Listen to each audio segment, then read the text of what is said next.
Olá, portistas, sejam bem-vindos a mais um Dragão Autêntico. Vamos fazer a análise do segundo jogo da fase de grupos da Champions, Futebol Clube do Porto Olympiacos. Vitória por 2-0, felizmente para o Porto, com um gol de Fábio Vieira e outro de Sérgio Oliveira, dois portugueses, não é? Portanto, a fecharem uma. E dois portugueses das escolas do Porto, não é? Exatamente, das jogadores cá formados. Uma vitória fundamental, não é? Depois daquele jogo, também vitória fundamental frente ao Gil Vicente, que tínhamos que ganhar estes dois jogos e o facto é que o Porto acabou por ganhar. O que é que achaste desta exibição, Dragão 27? Eu acho que o Porto na primeira parte, de alguma maneira, controlou o jogo. Na segunda parte, o Olympiacos impôs-se e pôs o Porto muito cá atrás, porque o Porto foi perdendo meio campo. Tínhamos um Otávio sem gás, o Uribe e o Sérgio não estavam mal, mas eram ali os dois únicos elementos, e havia um elemento que, mais uma vez, mostra um grande discernimento, uma grande clarividência a pautar o jogo, que é o Fábio Vieira. O Fábio Vieira, tu já disseste isso algumas vezes, já tens conversado isso comigo, faz lembrar um bocadinho, pronto, é um jogador diferente, naturalmente, mas o Rames Rodrigues, não é? Sim. Porque é um jogador, mas é um jogador que até tem outras valências. É um jogador são que diferentes, também como é óbvio. São diferentes. Mas faz muito bem aquele lugar também de um 8, mas um 8 mais criativo, um 8 de pautar jogo, de dar serenidade ao jogo, é um jogador muito valioso mesmo. Eu acho que em relação ao Fábio Vieira, e desculpa interromper, mas é só para dizer isto, o golo que ele marca é o espelho da clarividência que ele tem. Se fosse o Marega ou outro maluquinho a chutar, e batia contra alguém, e ele colocou de onde tinha que colocar, não é? De onde tinha que colocar e tinha jogadores pela frente, mas soube claro. Colocar a bola. O Olympiacos é uma equipa de Champions, realmente. Claro. É uma equipa de Champions. Eles são sempre uma equipa forte nas competições europeias. E na segunda parte, de facto, estava a encostar o Porto. E o Sérgio Conceição faz uma substituição que, de facto, não me agrada nada. Não é por ter metido o Nakajima. O Nakajima até podia ser um jogador a entrar. Mas para tirar o Fábio Vieira. Portanto, o Porto ainda perde mais consistência ali no meio campo. Ele depois vai remediar isso e bem, e vai dar o equilíbrio final à equipa do Porto, com o Kruitz a entrar, não é? E também mais tarde entrou o Barão, mas isso foi mesmo quase no fim. E também entrou outro jogador, foi o Evanilson, para o lugar do Corona. O Corona que foi um jogador que anda a fazer já há 2 ou 3 jogos que anda a jogar muito mal, é um jogador sem produtividade, muito errático, não é? E aí sim foi uma substituição, uma dupla substituição muito bem feita, que deu o equilíbrio final, sobretudo nos últimos 18, 20 minutos do jogo. Foi muito importante isso. E aí o Porto até voltou, de alguma maneira, a ter o controle do jogo, porque estava ali mesmo quase a adivinhar-se o gol do Olympiacos. Só mesmo para concluir, mais uma vez, há uma coisa que é de enaltecer: o Futebol do Porto, quando é encostado à sua extrema defesa, é uma equipa que normalmente defende muito bem. É uma equipa de uma capacidade de resistência, de resiliência, de sofrimento invulgar. O Pepe cometeu algumas falhas. Dois jogadores que eu quero destacar na defesa, ou 3. O Mbemba, o Zaidu, que eu acho que cada vez gosto mais do Zaidu, e ele é um jogador que ainda faz alguns erros, porque ele vai crescer muito, mas é um grande jogador. Eu até sinceramente, é claro que o Alex é um craque, mas o Zaidu está muito bem e salvou alguns enrascanços que o Pepe cometeu, ou que o Pepe provocou. E também o terceiro defesa, o guarda-redes, o Marquezinho, fez várias defesas vitais. Houve uma então que foi fabulosa. Muito bolas. E ele tem estado a um nível muito alto. Mas no conto geral valeu muito pelo resultado. Foi uma vitória sofrida, mas valeu muito pelo resultado. Mas é justa. Acho que é uma vitória claramente justa. Eu acho que o Porto tem uma entrada muito forte mesmo. Eu acho que o Porto se destacou claramente foi na pressão alta e na forma como pressionava o Olympiacos, porque eles cediam por aí e no gol também cediam por aí. E acho que eles estavam a criar um fosso muito grande no meio-campo que o Porto soube aproveitar muito bem. Hoje tiveste um Uribe a um nível muito alto e um Sérgio Oliveira, não sei se está meio motivado pela rivalidade que ele se calhar absorveu um bocadinho de quando jogou lá no PAOK, também quis ganhar com toda a vontade ao Olympiacos.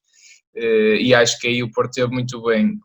Claramente o Otávio não esteve mal até dar o estouro físico, acho que estourou fisicamente, e eu acho que ele tinha de ser o primeiro jogador a ser substituído. Se era para meter o Nakajima, acho que fazia mais sentido tirá-lo, e eu percebi que o Sérgio queria manter o Otávio na ótica que ele é um jogador com mais intensidade, mas ele já não estava a ser, portanto nem estava bem fisicamente, fisicamente. O Otávio mesmo quando não está muito bem no jogo, ele pelo menos é um jogador muito rijo, não é? Muito bravo, mas ele não tinha essa bravura, ele estava uns furos abaixo fisicamente. Ele nem isso estava a conseguir ser. E outro jogador que tem de facto estado a um nível muito, muito bem, não sei se é por estar cansado, porque ele também é sempre dos mais utilizados, joga sempre até ao fim, é o Corona, não é? Porque este Corona é uma sombra do que pode ser, não é? Completamente. Ele chegou a uma fase que ele, todas as vezes que a bola lhe vinha parar aos pés, ele perdia para o Olympiacos. Aconteceu isso 5 ou 6 vezes seguidas, foi uma coisa impressionante. Portanto, ele está mesmo desgastado. E não tendo o Luís Dias recuperado e o Sérgio parecendo não confiar ainda no Felipe Anderson, pronto, também não quis tirar depois o Corona, mas até acabou por arranjar bem a coisa, passando o Marega para extremo, porque ele também faz isso, e entrou o Evanilson, que tem um nível, é outro jogador, nós não temos a oportunidade de comentar. O Evanilson é o nosso avançado, já não tenho dúvida. Eu acho que sim. Primeiro, eu não gostei de ver o 11 não ter o Evanilson, depois sobretudo o jogo que ele fez com o Gil Vicente. Depois, volto na velha questão, o Porto tem que jogar com o 9, o Porto na primeira parte tinha acabado com a partida, na minha opinião, porque o Olympiacos estava receoso, estava a temer o Porto, eu notei isso. Estás a focar bem esse aspecto, sim. E o Porto com um avançado, repara, o Marega tem 2 lances de onde se isola e até não remata, adianta muito a bola, no outro até passa para o lado em vez de rematar, não está com aquela confiança e não tem a qualidade que um 9 tem, não é? Nem é preciso ser um 9, é um jogador com técnica, como foi o Fábio Vieira, não é? Que teve... Até mesmo naquela bola que foi um grande passe, um passe absolutamente brilhante por cima que sobrevoa a defesa do Olympiacos, o passo do Fábio Vieira para o Marega e ele vai cruzar para trás, não é? É esse lance que eu estava a referir. Não, esse lance, ok. Não era má ideia, mas ele nem tinha ali ninguém. Faltava ali o Evanilson, se calhar. Eu acho que até pode vir a ser mesmo uma dupla muito boa, o Marega e o Evanilson, porque o Sérgio de facto adora o Marega e eu também não digo que ele não tenha que jogar, porque pode perfeitamente jogar, mas com um avançado ao lado. E se calhar neste momento é o Evanilson, porque ele também não parece apostar ainda assim tanto no Taremi, até aposta mais no Tony Martínez, que eu ainda não mostrou nada, sinceramente. No jogo de Gil Vicente até foi acho que foi sofrível, mais apagado em campo. Portanto, acho que é de o Evanilson. Na segunda parte, o Porto, como não matava a coisa, não é? O Porto saiu da primeira parte com 1-0, não é? E o Olympiacos foi tentando, foi crescendo. O Porto, a certa altura, começa a duvidar de si próprio e começa a recuar, não é?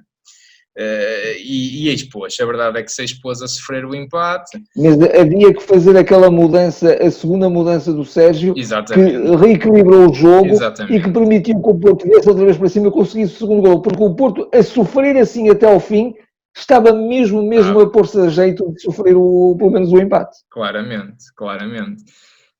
Portanto, sim, isso é de salientar. A entrada do Grujic e do Ivan Nilsson, pronto, mas o Grujic de facto reequilibrou ali o meio campo. Eu até também me tinha lembrado do Romário Baró, que já entrou muito bem. Eu também, porque ele até um bocadinho naquela função, ele depois acabou por jogar mais numa função avançada, não é? Sim. Mas ele até faz muito bem também a função que o Sérgio de alguma maneira o quer preparar para um 8, mas um 8 ali muito um médio volante, não é, como dizem os brasileiros, e ele tem essa capacidade e até essa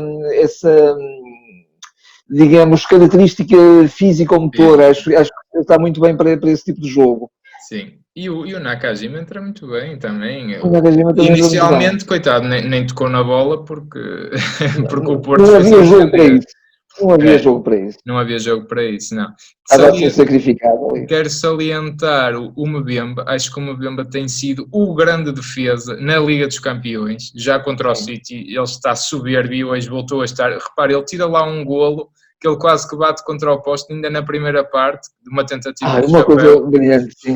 Impressionante, e ele a fazer cortes muito estranhos. O Pepe tem estado irrepreensível, mas até mais no campeonato. O Mbemba na Champions. Mas deixa-me, relativamente ao Pepe, eu desculpo um bocadinho o Pepe. Eu também. O Pepe está a jogar quase dia sim, dia não. Claro. Ele fez 2 jogos completos na seleção e fez todos os jogos do Porto. E ele é totalista no Porto. É totalista. E de facto é inacreditável. E pronto, e uma palavra mais também para o Sérgio Oliveira. Já falaste no Fábio Vieira, mas o Sérgio Oliveira esteve muito bem. E repara, o Sérgio Oliveira é o melhor marcador do Porto neste momento, tem 3 golos. O Porto anda a repartir um bocadinho os marcadores por vários jogadores. Já agora estamos a falar um bocadinho, 2 efemérides, passe o disparate. 2 centenários, o centenário o jogo 100 do Pepe e a centésima vitória também do Porto. Do Porto, não é? Na Champions também. Na Champions, exatamente. Sim, estás-te a referir à Champions. Não, de facto, olha, combinou muito bem e de facto o Olympiacos não é um adversário nada fácil. O Porto dá aqui um passo fundamental, mas de longe de ser decisivo, porque o Porto vai sofrer muito. Vai ser um jogo muito difícil também na Grécia. Na Grécia, pois é isso. O Porto vai sofrer muito. E repara, a próxima jornada, já aqui um bocadinho a antever a coisa, a malta até pensa, o Marseille já está arrumado. Não está nada, porque vamos lá ver uma coisa. O City provavelmente ganha o Olympiacos. Se o Marseille ganha ao Porto, ficam as 3 equipas com 3 pontos. Portanto, exatamente. E o Marseille é aquele jogo... de alguma maneira para o Marseille. Para o Marseille, exatamente. É no Dragão. O Porto tem, acho que é o que eu digo, em casa tem que ganhar. Mesmo ao City, acho que temos tudo para ganhar. Sou muito sincero. Não estou nada convencido. Mas cuidado com as arbitragens, não é? Porque já hoje, repara na dificuldade que o árbitro tem em dar um cartão amarelo ao Olympiacos, é uma coisa... Eu acho que hoje, eu não sei, mas os jogadores do Olympiacos também devem ter alguma cultura de boxe, porque houve vários socos e várias cotoveladas na cara dos jogadores do Porto. Sim. Vários. Sim, pronto, é aqueles lances de corrida, assim, sim, não são agressões. Não estou a considerar agressões, mas no mínimo eram amarelos e vários jogadores... Claro. Não, eu até falo... deu amarelo aos jogadores do Porto. Até uma falta normalíssima, que foi falta, sem dúvida, mas normalíssima do Manafá no final e leva mais um amarelo, uma coisa... Sim, não, eu falo mais na questão de o Porto saía muitas vezes para contra-ataque e era travado em falta e nunca era amarelo, porque ele até teve um critério largo para ambos os lados, mas nesse aspecto ele não sancionava o Olympiacos. O Olympiacos estava constantemente a travar contra-ataques. E faltas que não têm a ver com ser mais franzino ou menos franzino, eram mesmo faltas. Lembro-me sobre o Nakajima, que também é... Exato, que até provocou um contra-ataque perigoso deles. Exatamente. E depois transformava cantos em pontapés de baliza, coisas assim um bocadinho. Pronto. Não foi ao nível da arbitragem de Manchester, que essa então foi um escândalo, porque aí mais do que a arbitragem foi o vídeo-árbitro. Aqui não foi esse nível, mas cuidado, portanto o Porto é claramente a equipa mais pobre financeiramente e isso pode prejudicá-la, também vamos ter que lutar contra isso na Europa. Mas o Porto chegou e sobrou. O Porto tinha que ganhar este jogo por 0-0, tinha que ganhar o jogo com o Gil Vicente 0-0 e ganhou. Sim. E tem que ganhar os 2 próximos jogos com o Passos Ferreira e com o Marseille também por 0-0. indiscutível. E tudo isto acrescentando que ir fazendo uma equipa, não é? É isso. Ir fazendo Em plena uma equipa, pré-época. Em plena pré-época. Em plena pré-época. É verdade.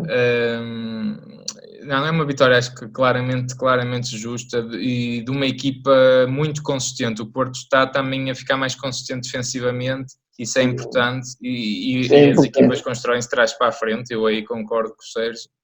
E tem que ser assim, Já que o Gil Vicente não sofremos, hoje voltamos a não sofrer, é importante continuar assim. Sem dúvida. Não, acho que sim, acho o cômputo geral é uma vitória justa do Porto e também essa coesão que tem vindo ao de cima e também o referir isto, acho que o Porto claramente tem jogadores para várias soluções. E, portanto, e esses jogadores gradualmente vão se integrando também no modelo de jogo e naquilo que o Sérgio pretende da equipa. Claro, não, e o Porto, ele até está a fazer muito bem, que o Gil Vicente mudou muito a equipa, hoje voltou a mudar, vai ter que ser assim, vamos ter que tirar mesmo partido do plantel este ano, eu não tenho a menor dúvida disso. E temos um plantel muito bom, por isso, então do meio campo à frente, há que tirar muito partido mesmo. Sem dúvida. Está assim terminada esta análise. Nós vamos também voltar a tentar fazer uma coisa que a gente já falou que ainda não chegou a fazer, que é uma análise em direto do jogo. Vamos ver se na sexta-feira é possível, com o Passos Ferreira, fazer a seguir ao jogo. O Porto joga agora sexta-feira às 8h30 em Passos Ferreira, um jogo difícil também. Se calhar vamos fazer a análise em direto a seguir, mas de qualquer das formas não fica prometido nem agendado, a gente também tem que ver a nossa vida. E se for para a frente a gente avisa, estejam atentos às redes sociais, Instagram, Facebook, por aí fora, para que a gente vai dar a confirmação nesse aspecto. Exatamente. Pronto, quanto ao jogo 2 está fechado, comentem que queremos saber sempre a vossa opinião, gostamos dessa discussão convosco. Isto é uma voz, é um canal para os portistas, para os dragões autênticos, portanto vocês têm essa voz e também vão ter voz e já também agora nos direitos. Se me permites, também de saudar o regresso ao público, embora muito pouquinho. E olha, também por acaso ainda bem que falas nessa questão, só mesmo antes de acabar, é lamentável o preço que o Porto praticou, porque o Porto com 3.750 adeptos, salvo erro, não encheu, é lamentável. Num jogo de semana, um jogo com mau tempo, chuva, o mínimo era 25 euros, para estás abrigado no mínimo tinhas de pagar 45 euros. Isto acho que é, e os preços depois foram para 60 e 90 euros, o bilhete mais caro era 90 euros, para veres um jogo de fase de grupos da Champions. Nós já fomos ver o Porto-Liverpool de quartos de final por 15 euros, só para dar quartos de final de Champions, só para dar aqui uma comparação. Sim. Claro que o Porto poderia tirar partido e ganhar alguma receita, mas também há que ter juizinho, porque assim, se calhar não ganhou a receita que queria, se baixasse um bocadinho, se calhar ganhava ainda mais receita e tinha o estádio cheio. Claramente, mais moderação e mais juizinho. É a nossa direção sempre a somar pontos, nem respeito pelos adeptos que têm, até numa fase que há uma crise económica, não é, que está a afetar muitas famílias, é lamentável praticar estes preços, não é só o Porto que está em crise, os portistas, por muito que queiram ir, não é, também não podem estar a esbanjar dinheiro no futebol, que se calhar não é e até desperdiçar a oportunidade de ter o número total de adeptos possível, não é? Exatamente. Já não está de se despido, não é? É isso. Mas parabéns aos que lá foram, um grande portismo que mostraram também com este tempo horrível. Parabéns a eles por terem lá estado e certamente para os jogadores foi gratificante voltar a jogar com o público, sem dúvida, que é de saudar isso. Oxalá se possa repetir mais vezes, vamos ver. Pronto, fica assim terminado, então não nos alongamos mais, já sabem, subscrevam, façam like, partilhem, sigam-nos nas redes sociais, podcasts, por aí fora. Até à próxima. Até à próxima.